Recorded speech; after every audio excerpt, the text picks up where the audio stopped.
నమస్తే. ఎంఆర్పిఎస్ న్యూస్.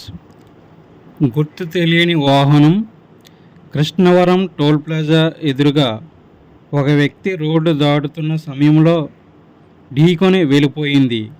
మృతుడు ఒందెత్తి సుబ్బారావు, కృష్ణవరం గ్రామం నివాసి.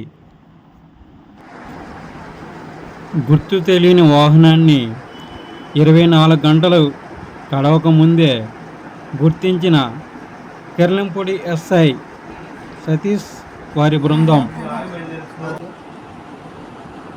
గుర్తించిన వాహనాన్ని అనకాపల్లి ఆర్టీసీ డిపో చెందినదిగా గుర్తించారు. అలాగే ఆ యొక్క బస్సును కిర్లంపూడి పోలీస్ స్టేషన్కి తరలించారు.